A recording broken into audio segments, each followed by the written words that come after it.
Welcome to लक्ष्य सेतु। आज है 1 जुलाई और 1 जुलाई से करंट अफेयर्स के जितने भी क्वेश्चन बनेंगे आज हम इस वीडियो में डिस्कस करेंगे। तो चलिए स्टार्ट करते हैं और करते हैं सबसे पहले रिवीजन। भारत में आधुनिक सांख्यिकी के जनक माने जाने वाले किस महान वैज्ञानिक की जयंती के उपलक्ष्य में हर साल 29 जून को राष्ट्रीय सांख्यिकी दिवस यानी नेशनल स्टैटिस्टिक्स डे मनाया जाता है? तो इसका आंसर है प्रोफेसर प्रशांत चंद्र महालनोबिस। ठीक है। जून 2026 में प्रधानमंत्री नरेंद्र मोदी को किस देश का बड़ा नागरिक सम्मान guardian of the blue horizon मिला है? तो आंसर है सेशल्स। जून 2026 में नई दिल्ली में लॉन्च किया गया देश का पहला एआई सक्षम ग्रामीण आंतरिक लेखा परीक्षा पोर्टल किस केंद्रीय मंत्रालय की पहल है? तो इसका आंसर है ग्रामीण विकास मंत्रालय की। ठीक है।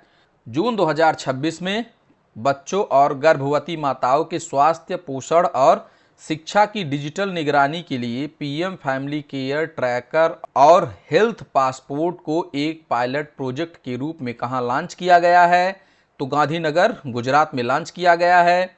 भारतीय सेना 1 जुलाई 2026 तक चीन मोर्चे पर तैनात अपनी किस कोर से पहले एकीकृत युद्ध समूहों को चालू करने की योजना बना रही है? तो इसका आंसर है 17th कोर पानागढ़।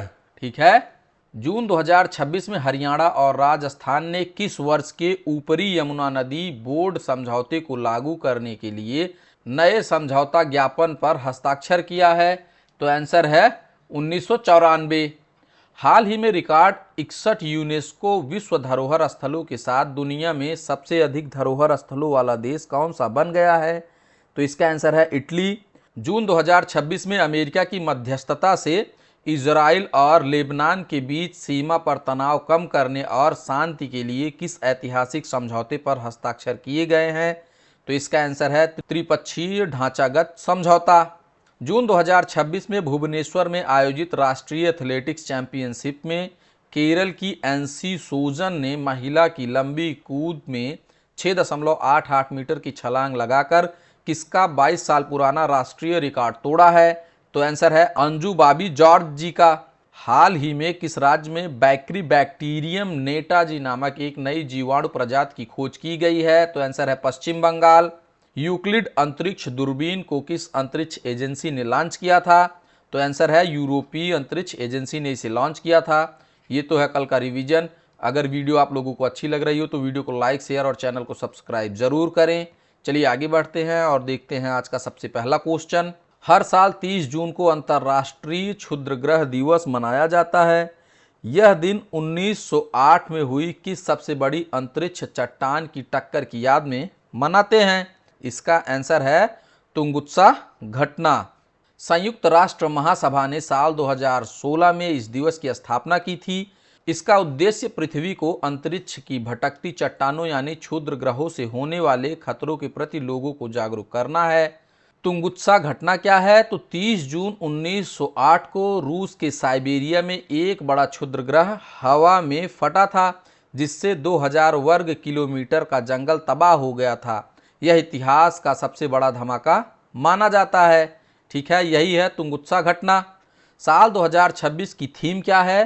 तो ग्रह रक्षा और क्षुद्र ग्रह प्रभाव से उत्पन्न खतरे। ठीक है, थीम क्या है? ग्रह रक्षा और क्षुद्र ग्रह प्रभाव से उत्पन्न खतरे। क्षुद्र ग्रह सौर मंडल के बनने के समय यानी 4.6 अरब साल पहले के बचे हुए पथरीले टुकड़े हैं जो मंगल और बृहस्पति ग्रह के बीच चक्कर लगाते हैं। ठीक है, साल 2029 को यूएन ने क्षुद्र ग्रह जागरूकता वर्ष घोषित किया है क्योंकि इसी साल एपोफिस नामक एक बड़ा क्षुद्र ग्रह पृथ्वी के बहुत करीब से गुजरेगा।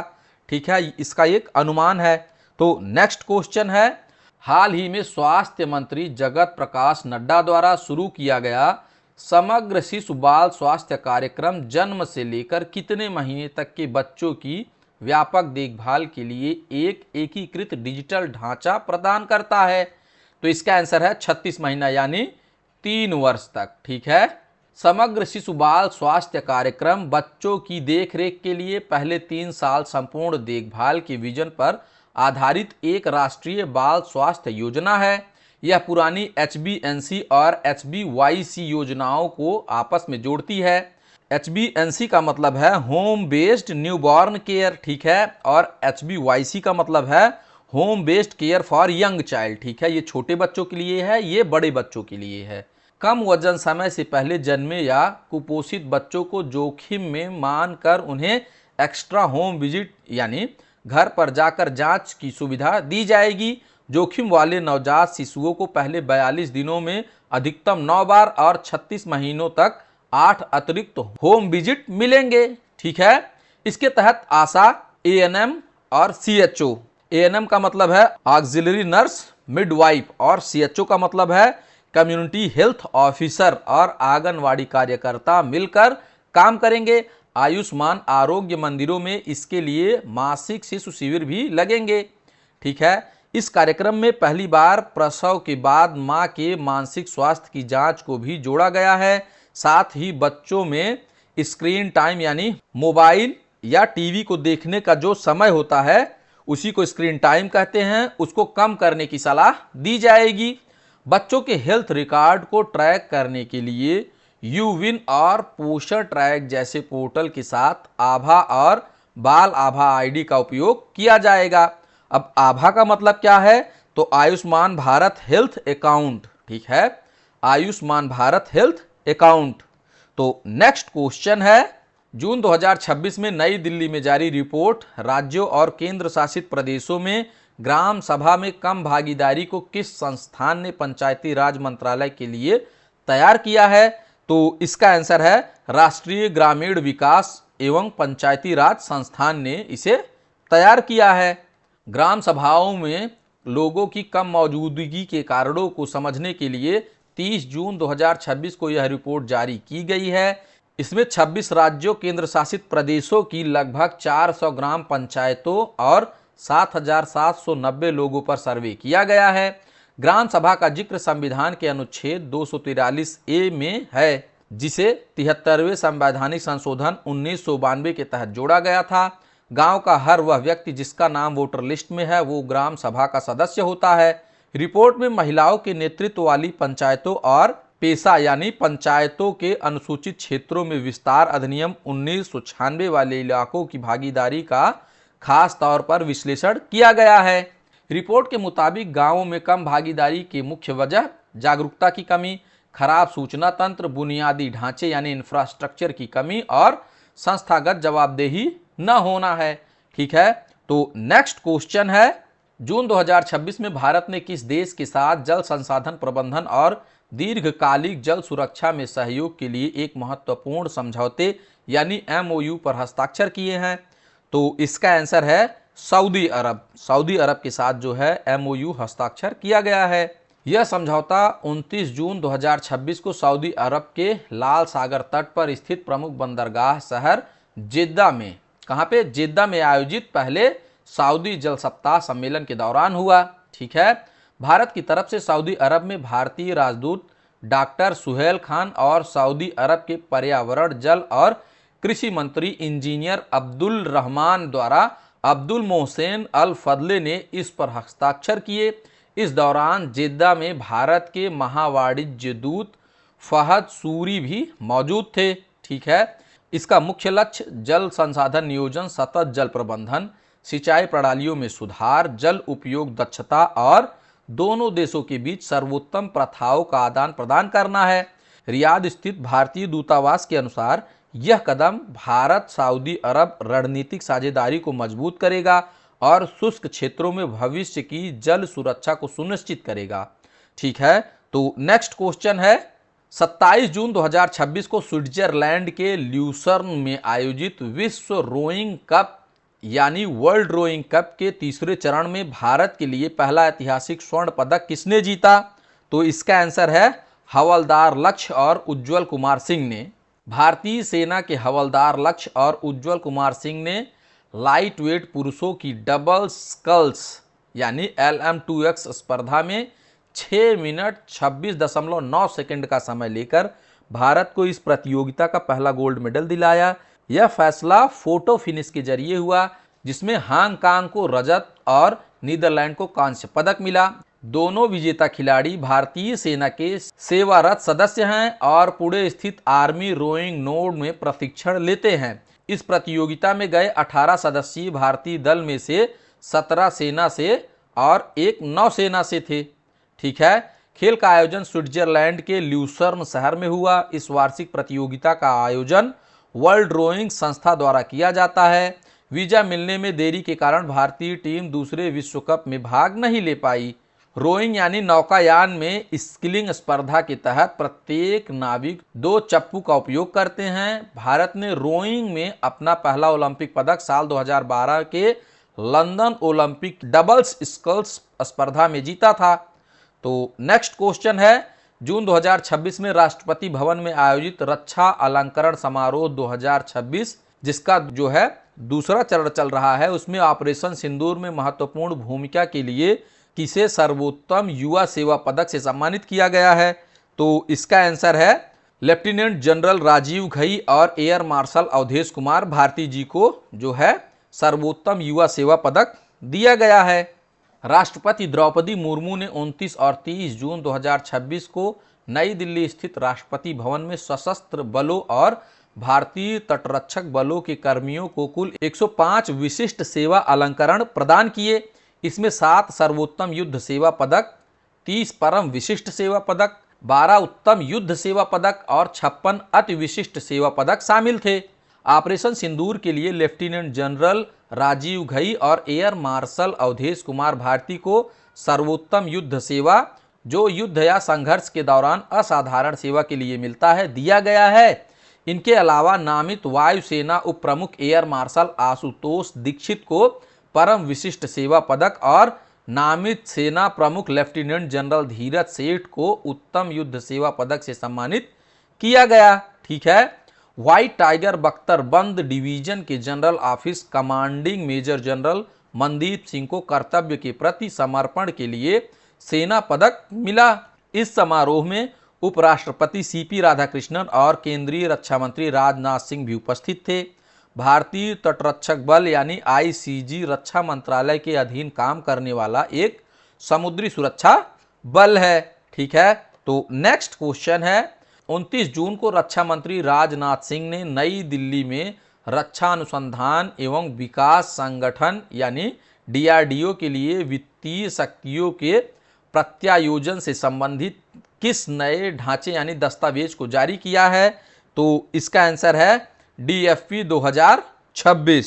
रक्षा मंत्री राजनाथ सिंह ने 29 जून 2026 को नई दिल्ली में रक्षा अनुसंधान एवं विकास संगठन और रक्षा अनुसंधान एवं विकास विभाग के लिए वित्तीय शक्तियां सौंपने संबंधी दस्तावेज डीएफपी 2026 यानी डेलीगेशन ऑफ फाइनेंशियल पावर्स 2026 जारी किया है। यह ढांचा विभाग के भीतर विभिन्न स्तरों पर कार्यात्मक और वित्तीय शक्तियों को बढ़ाता है। इसमें परीक्षण अभियानों, मूल्यांकन गतिविधियों और पहली बार परियोजना पूर्व अनुसंधान एवं विकास पहलों को मंजूरी देने का विशेष अधिकार दिया गया है। इसके तहत बाह्य अनुसंधान परियोजनाओं, रक्षा नवाचार त्वरण केंद्र और प्रौद्योगिकी विकास निधि के लिए वित्तीय शक्तियों का पृथक्करण किया गया है। यह डीआरडीओ द्वारा विकसित रक्षा प्रणालियों और प्लेटफॉर्मों को सेनाओं में शामिल करने की प्रक्रिया को तेज करेगा।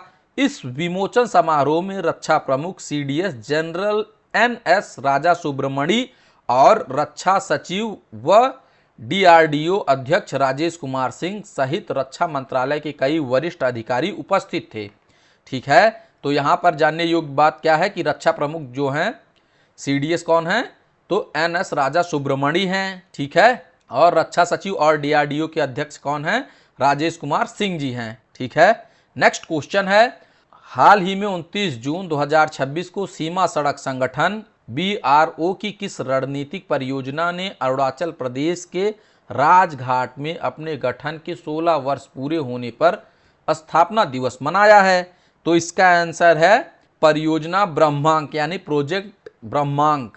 दिसंबर 2011 में शुरू की गई ब्रह्मांक परियोजना ने 29 जून 2026 को अरुणाचल प्रदेश के राजघाट में अपने 16 वर्ष पूरे किए। यह परियोजना 811 किलोमीटर सड़कों और लगभग 86 पुलों के विकास व रखरखाव के लिए जिम्मेदार है। इसका कार्यक्षेत्र अरुणाचल प्रदेश के सियांग, पूर्वी सियांग, पश्चिमी सियांग और ऊपरी सियांग सी-योमी जिलों और असम के धेमाजी जिले तक फैला हुआ है। ठीक है। वित्तीय वर्ष 2025-26 के दौरान इस परियोजना ने सियांग और सियोम घाटियों में कुल 390 मीटर की लंबाई वाले 13 पुलों का निर्माण पूरा किया और 61 किलोमीटर सड़कों को नेशनल हाईवे डबल लेन मानकों के अनुसार पक्का किया। दूर दराज के सीमावर्ती क्षेत्रों में लॉजिस्टिक्स और आपातकालीन मदद के लिए हेलीपैड भी बनाए गए। इसके तहत अरुणाचल प्रदेश के दुर्गम क्षेत्रों में सियोन नाले पर 100 मीटर लंबा स्टील आर्क ब्रिज और अलोंगा यिंगकियोंग रोड पर सिंगाम नाले पर 165 मीटर लंबा कंक्रीट ब्रिज बनाया गया। सीमा सड़क संगठन की स्थापना 1960 में हुई थी और रक्षा मंत्रालय के अधीन काम करता है। यह परियोजना चीन, भूटान और म्यांमार से अंतर्राष्ट्रीय सीमा साझा करने वाले सामरिक रूप से महत्वपूर्ण अरुणाचल प्रदेश में बुनियादी ढांचे को मजबूत करती है। ठीक है। तो नेक्स्ट क्वेश्चन है 23 से 29 जून 2026 तक आयोजित ग्लोबल स्किल्स चैलेंज ऑस्ट्रेलिया 2026 में भारत ने कुल कितने पदक जीते और पदक तालिका में भारत का क्या परिणाम रहा? तो आंसर है 5 पदक भारत ने जीते हैं, जिसमें 3 स्वर्ण, 1 रजत और 1 कांस्य पदक जीता गया है। यह अंतर्राष्ट्रीय कौशल प्रतियोगिता 23 से 29 जून 2026 तक ऑस्ट्रेलिया में आयोजित की गई थी। यह प्रतियोगिता 2026 के अंत में शंघाई, चीन में होने वाली 48वीं वर्ल्ड स्किल्स प्रतियोगिता के लिए एक तैयारी यानी प्रिपरेटरी मैच की तरह थी। इस प्रतियोगिता में 16 देशों के लगभग 600 प्रतियोगियों ने भाग लिया। भारत के स्वर्ण पदक विजेता पवन भद्रावती सुरेश, जो कि कर्नाटक से बिलोंग करती हैं, एडिटिव मैन्युफैक्चरिंग में इन्होंने स्वर्ण पदक जीता है, जिसे 3D प्रिंटिंग भी कहा जाता है। ठीक है। मौसम कुमार गिरी, जो कि बिहार से बिलोंग करते हैं, क्लाउड कंप्यूटिंग, जिसे डिजिटल डेटा स्टोरेज तकनीक भी माना जाता है, उसमें इन्होंने स्वर्ण पदक जीता है। और विष्णुप्रिया सुनील, जो कि दिल्ली से बिलोंग करती हैं, स्वास्थ्य और सामाजिक देखभाल यानी हेल्थ एंड सोशल केयर में इन्होंने स्वर्ण पदक जीता है। महाराष्ट्र के हर रमेश पवार ने 3D डिजिटल गेम आर्ट में रजत पदक और हरियाणा की मुस्कान ने पेंटिंग और डेकोरेटिंग में कांस्य पदक यानी ब्रॉन्ज जीता है। ठीक है। भारतीय टीम की इस शानदार पहल पर केंद्रीय कौशल विकास और उद्यमिता राज्य मंत्री, जिसे स्वतंत्र प्रभार मिला है, जयंत चौधरी ने टीम इंडिया को बधाई दी। ठीक है। तो नेक्स्ट क्वेश्चन है, जो कि आज का क्वेश्चन है, अबेलार्डो डेला एस्प्रिएला किस देश के राष्ट्रपति चुने गए हैं? तो इसका आंसर आप लोग हमें कमेंट बॉक्स में देंगे। अगर वीडियो अच्छी लग रही हो तो वीडियो को लाइक, शेयर और चैनल को सब्सक्राइब जरूर करें। ठीक है। तो चलिए आगे बढ़ते हैं और देखते हैं कल का क्वेश्चन। पीएम राहत योजना का प्राथमिक उद्देश्य क्या है? तो इसका प्राथमिक उद्देश्य है सड़क दुर्घटना पीड़ितों का उपचार। ठीक है। हाल ही में पीएम राहत योजना के तहत दुर्घटना पीड़ितों के लिए चेहरे की पहचान और अनिवार्यता को हटा दिया गया है, ताकि पीड़ितों को लाभ प्राप्त करने में आसानी हो। पीएम राहत का पूरा नाम road accident victim hospitalisation and assured treatment है। यह सड़क परिवहन और राजमार्ग मंत्रालय की एक केंद्रीय क्षेत्र योजना है। यह योजना दुर्घटना की तारीख से 7 दिनों तक पात्र सड़क दुर्घटना पीड़ितों को 1.5 लाख तक का नगद उपचार प्रदान करती है। यह योजना राष्ट्रीय स्वास्थ्य प्राधिकरण के ई-डार यानी इलेक्ट्रॉनिक विस्तृत दुर्घटना रिपोर्ट और TMS 2.0 यानी लेन देन प्रबंधन प्रणाली के एकीकरण के माध्यम से कार्यान्वित की जाती है। ठीक है। तो जुड़े रहिए हमारे साथ, मिलते हैं नेक्स्ट एपिसोड में। Thanks for watching, please subscribe.